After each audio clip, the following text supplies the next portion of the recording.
Welcome to the Extraordinary Podcast, where we identify God's uncommon work in common life. Recognizing God's work requires intentionality, but articulating it motivates and inspires. Don't forget to subscribe to never miss an episode. In today's episode of Extraordinary, God's Uncommon Work in Common Life, I have a conversation with Joel Clover. Joel works in the prison system and has for about 15 years. And whether we're talking about prison system or other places of work, most of our places of work don't naturally honor Jesus. But Joel has found ways to honor Jesus and show others the love of Jesus where he works. So let's get into the conversation with Joel. Joel, thank you for being here today on our podcast. I appreciate you being here as we explore kind of what it's like to honor God in situations that don't naturally incline towards Jesus. So thank you for being here today. Thank you for having me. So as you start, could you share a little bit about your professional journey? Sure. So I'll start way back at the beginning in college. So back in 2006, I applied for multiple jobs across several different states to try and make sure I had some kind of career path with my wife, because I knew I was going to get married. At that point, I already proposed to Jessica Clover. It was Hill at the time, but anyway, I started applying for all those jobs. I applied for a corrections job in Missouri and a corrections job for Iowa in December, and I actually tested for both of those jobs back in that time period of 2006. Fast forward a little bit, testing pieces of all those things. I graduated college in May of 2007, and I really wanted to go into law enforcement. That was the biggest thing I wanted to do. So I actually tested for the Southeast Iowa Regional Law Enforcement Testings, which incorporates Lee County, Des Moines County, Henry County, a bunch of different states and cities and stuff like that. And I failed the test by half a setup. And so I got home that day on a Saturday, defeated. It was right after I graduated college, being kind of high, thinking I was going to do so good. I've been working out, those kinds of things, and I failed. So I go back home, and I had a letter in the mail that I was offered a job with Northeast Correctional Center in Bowling Green, Missouri, in the Missouri Department of Corrections. So packed up all my stuff. I left on Sunday, the very next day, and now I actually got to stay with my in-laws, soon-to-be in-laws at the time. They required me to stay with them. They wouldn't let me actually rent a hotel or anything like that. So they were great. So they allowed me to stay with them, and I started my job on Monday, which is kind of odd looking back on who actually gets a job offer in the mail with a letter like that. But anyway, I take that job, I go through the academy, and while I'm in the academy, my grandmother dies, my mom's mom. And so I had to take a day off of work in the academy to come up and go to her funeral, which I'm glad I did. But while I was making plans to take that day off, Iowa Department of Corrections actually called me for an interview. And so I happened to be able to schedule, just so happens, to be able to schedule that interview on that same day of her funeral, after her funeral's over. So I come up here, do an interview, and I was offered the job. And long story short, I was offered the job and moved back to Iowa in November of 2007. That was after, so it was June, I was interviewing for that job. I didn't get hired for Iowa Department of Corrections until November. So 6 months later, after calling every week, every other week at least, to try and see if I could get a job. So I was a correctional officer from 2007 until September of 2016, when I was promoted to correctional supervisor, which was a shift captain. That was after interviewing for 15 different types of positions, 15 positions within the Iowa Department of Corrections over that 9.5 years. I was a shift captain for about a year and a half, and in February of 2018, I was promoted, demoted, because a different pay grade, to counselor. It was promotion to me because I got to go into the field I really wanted to be in, which was to help people. Correctional officer is great, don't get me wrong. I love that job. I love being a shift captain, supporting people in those areas. But my passion was to be with incarcerated individuals to try and help them better themselves and get out. Essentially is what I wanted to do. So I was a correctional counselor from February of 2018 until June of 2019, when I was promoted to treatment services director. That's what I am now. So I've been kind of working through the system, and I've been there now for over 14 years. You've worked in the prison system for 14 years. Yes, I've worked in the prison system for almost 15 years now. And so as you've had that experience, most people have in mind what they think of prison, probably from horror stories or movies, aren't always accurate. Can you share some positive experiences that you've had in those 15 years? I can. I can probably share thousands of them, actually. Daily interactions with these guys are important. They're normal human beings. I know a lot of people try and remember Shawshank Redemption or Orange is the New Black or whatever those shows are called. And the reality is that's not reality. Like, that's not real life. And so I can think of somebody specifically. I won't mention his name. He still calls me to this day. I actually hired him for minimum outs. So minimum outs is a job classification as well as a custody classification, the lowest designation in the state. So they actually get to leave the prison walls every day, the fence, and go outside in the community and work. Anyway, he calls me every other week or so and kind of gives me a status update of how he's doing and how I impacted his life, and he thanks me and some ministries that he's doing at the time, because he's also involved in ministries now, which he kind of was before he was incarcerated. Long story short, he slid and now he's back out. But that specific example stands out in my mind when you ask that question, because he does call me and tell me how well he's doing. Mm-hmm. Not everybody does that, and so it's really hard to express a lot of the positive things that we get to experience, because we don't hear the success stories. The success stories are usually the ones that we don't hear from ever again. No news is usually good news. No news is good news. But yeah, absolutely. Now, kind of on the flip side of that, I'm sure, like most jobs, there are annoyances that you encounter that other people just don't think of. Any that you have or that you can share today? Impatience, entitlement, and I want it now. I call it the J.G. Wentworth environment. If you know what those commercials are, I want it and I want my money now commercials. A lot of the people I work with, both staff and inmates, have that mentality of, well, you should do it right now on my timetable because it's important to me. Mm-hmm. I wish I could do that sometimes.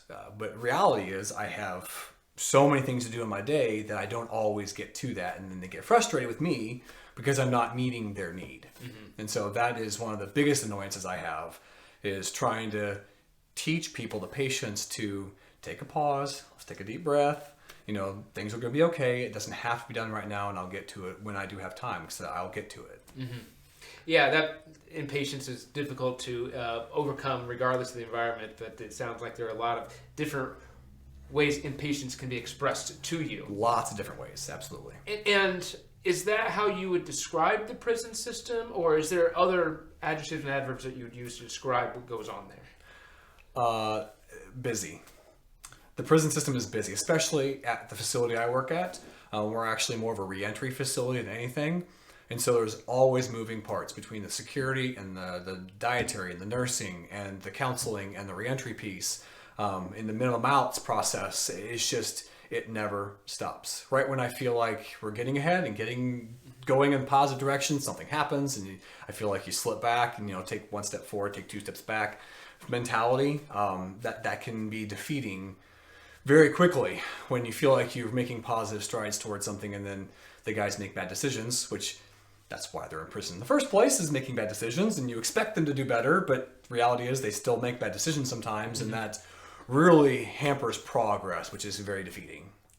And yeah, that it can be very discouraging, especially when you don't hear many stories of the good ones. Absolutely. And now, I'm sure there are, when you're dealing with different incarcerated individuals, there are various attitudes that are represented. Are there some stereotypical attitudes that you encounter with? Oh, yes. Absolutely. I just had one the other day. Walking down the hallway, I happened to be wearing a black shirt that day. Black shirt and khaki pants. And the officers wear black shirt and khaki pants. Walking down the hallway, he was walking his head down. I'm walking towards him. There's a doorway that it's just only 36 inches wide. So I'm trying to get through the doorway because he doesn't see me. So I'm trying to kind of dodge him, but as he kind of sees my feet, he kind of moves over where I'm going to, not knowing, and we kind of bump into each other. And his first immediate attitude was to see that I was in khaki and black shirt, and he immediately copped an attitude with me. Mm-hmm. Immediately, just because he thought I was somebody who was out to get him. Mm-hmm. That attitude, value, and belief that staff is out to get him reared its ugly head with him. It wasn't until I actually walked down the hallway, tracked him down, had a conversation with him, said, hey, that attitude's not what I'm looking for. That's not what we're here for. I'm not here to get you. I know you're not here out to get me. You're just trying to do your time and go home, and I want to help you with that.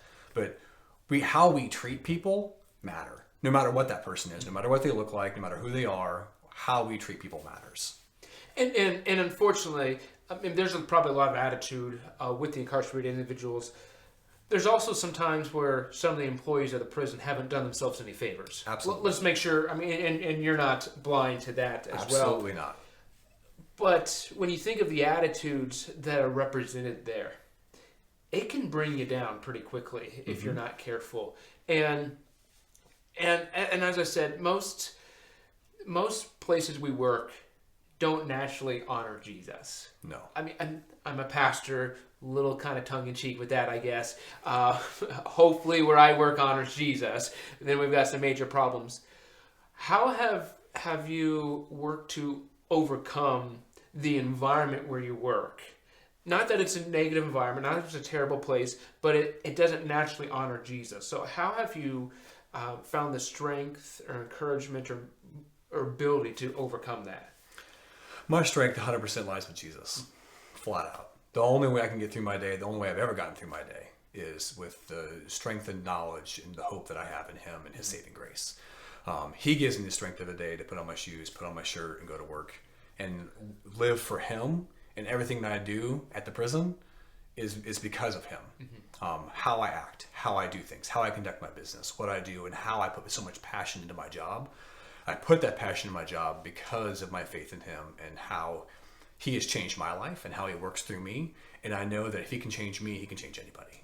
And so even though those people are negative, even though those people are impulsive or make bad decisions or have a negative attitude, hope isn't lost.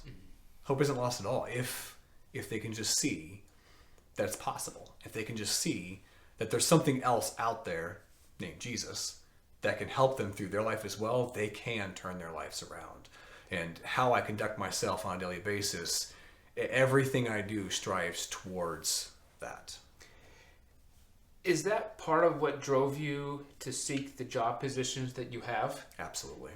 Because it sounds like you became a counselor and you said it was a different pay grade situation. But the counselor's job is not just to control the situation. Right. It's to help enhance the person's situation, whatever that is. Right. And is that... There are other counselors, there are other people that are on that side of things. Is there more optimism on that side of things, or is there still a lot of pessimism and cynicism with the counselors?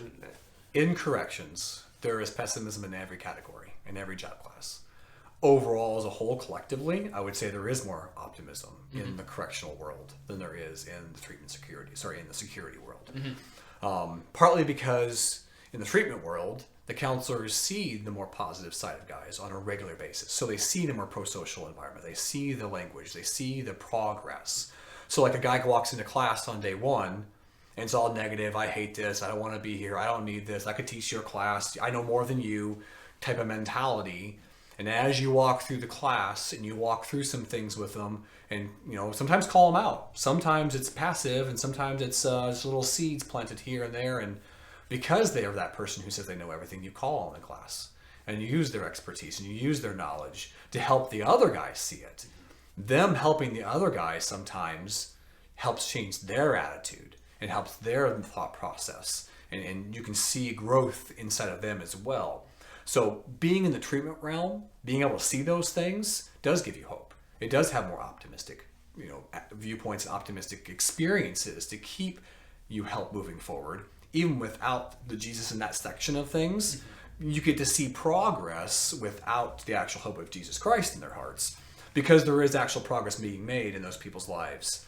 But in the security realm of things, or in the nursing realm of things, or in dietary, you're dealing with guys that sometimes are positive because they have something to look forward to, or they have a short time period, or they're just more optimistic people in general because some people's personalities are more optimistic. But they always see the negative. Like they are immersed in the negativity, they're immersed in the expletives, And the fights, they're always the ones that respond to the fights and the cussing them out and, you're out to get me type of mentality, especially as today's culture is changing around us and just in the nation around us in general. It obviously shapes the prison system as well of you hate me just because I'm an inmate, not because of anything else, no other reason, no facts that back that up. Sometimes an attitude can confirm that. A negative attitude from a staff person to an inmate can do that. But that them not being able to see any of the positive growth in those guys is definitely a damper on how they conduct business. It's really difficult to pull them out of that. And now, to be fair, those who are incarcerated, there are stereotypes. Absolutely. And someone who is on the outside has a picture in their mind of what that person looks like, no matter who you are. Yep. You obviously have a different perspective than someone like me who's not worked in that type of situation. But those who are incarcerated know people have that stereotype in their mind. Yep. Fair or not. It's absolutely fair. I mean, that's a true assessment, yes. And how many years did you spend on the security side? 9.5. Well, 9.5 as an officer. I spent 1.5 years as a captain, so total about 11 years. Okay. So you are well experienced in that area, but for the last 4-ish years or so, you've been on the treatment side, is what you're saying. And so that's interesting to see that there are different focuses and in the prison system of what's trying to be accomplished. Because no matter where you are, we need security. Yep. But that's the goal of the prison is not just to keep people safe, it's to help improve. Right. And I'm not sure what language you use with that, but I'm sure it's probably pretty specific.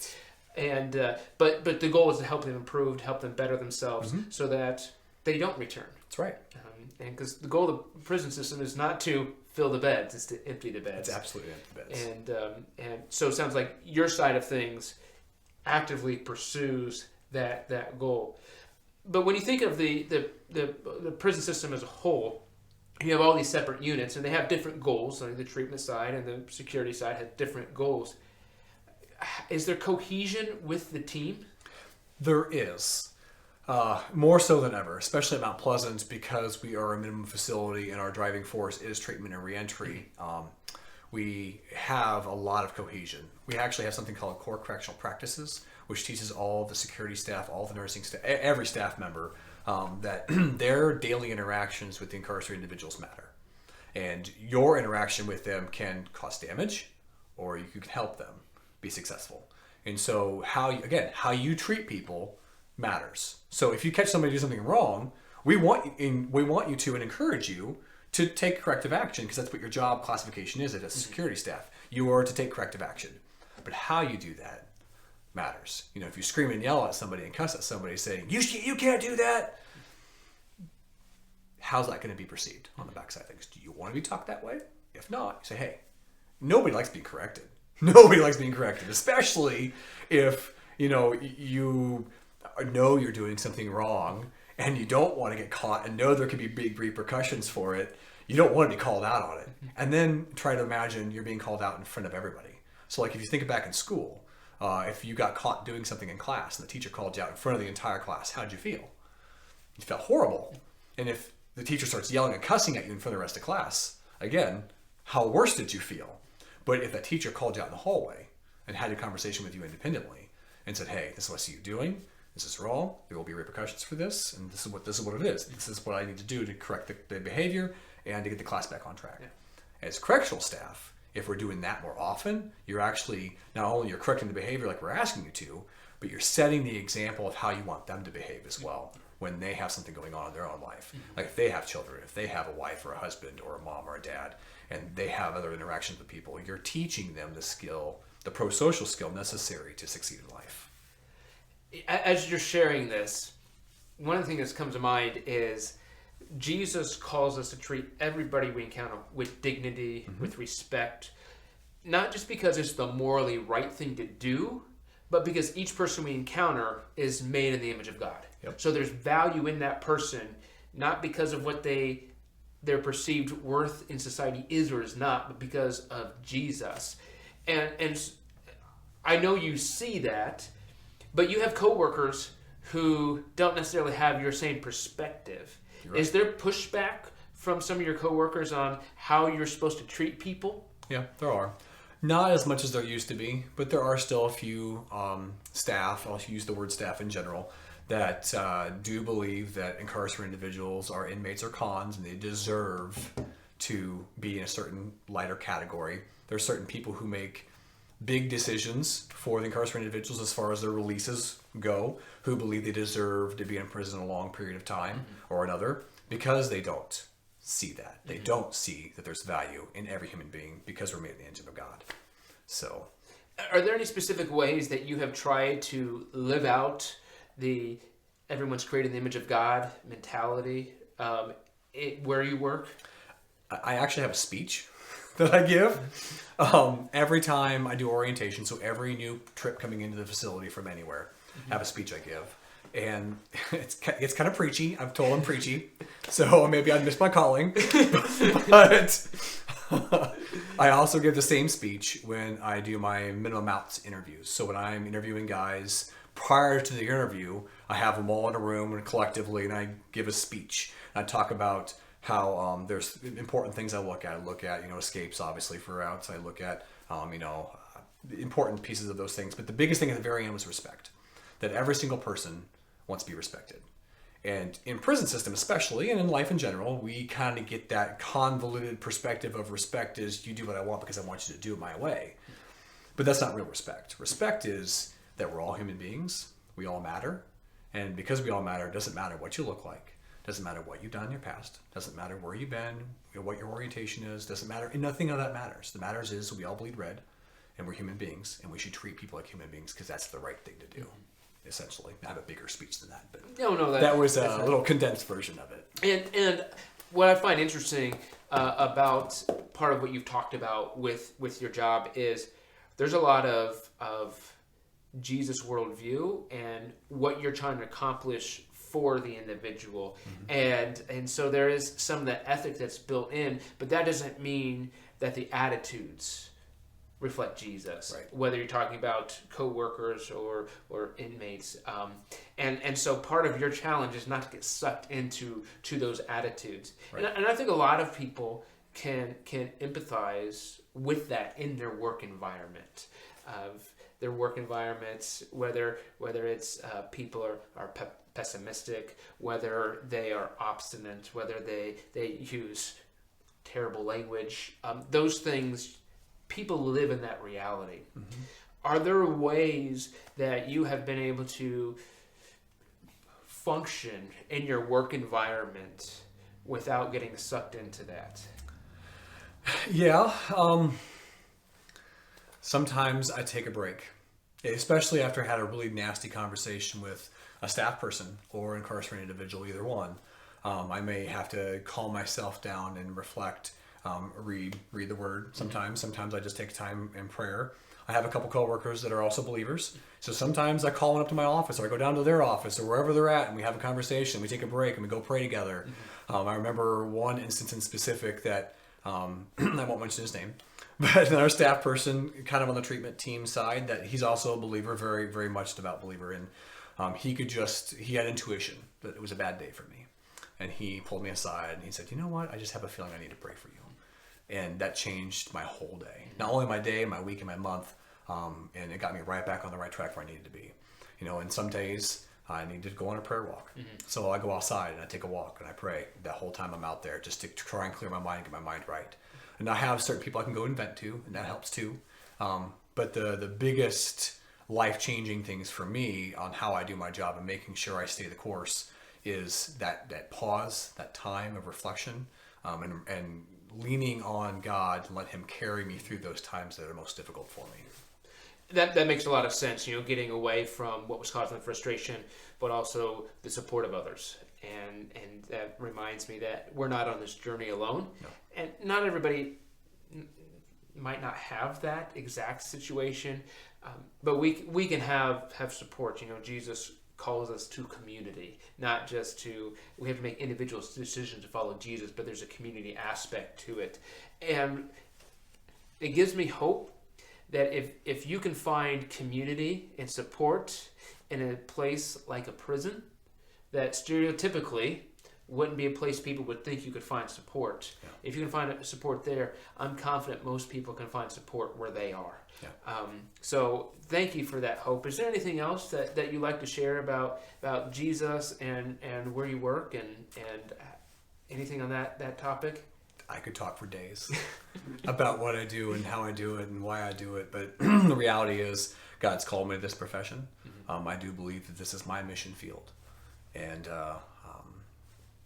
I do everything I can to try and show God's love through my actions, even though I'm not legally allowed to talk about God in that environment with those people, or even with staff. I can encourage things, I can ask questions, there's things that I can do that can help ask questions to them to get those thought processes going. I can refer them to our chaplain, who can then, take it from there and those things. And our chaplain's phenomenal, so he does a great job at those things. But reality is how I interact with these people, what I do, I know impacts them, because I have people talk to me about it all the time. Like, why are you so different? What about you is different than everybody else over here? Why aren't they like you? And I'm not saying I'm good. I'm not saying I'm great, but I know what they're seeing isn't me. Mm-hmm. They're seeing the love of God in me exuded to them. Yeah, that's encouraging and challenging at the same time. That it's about Jesus in us. It requires effort from us. There's going to be times where it's really difficult, but others will be impacted when we do that. Yep. Joel, thank you for sharing. Thank you for opening our eyes a little bit to a work environment that people might have some incorrect ideas of what it looks like. Because just from your comments, we see that Jesus is working. He can work anywhere, and it's through his people that he does that. So thank you for sharing and being on our podcast today. Thank you for having me. Thank you for joining us for this podcast. Be on the lookout for how God does uncommon work in common life. And please subscribe to never miss an episode.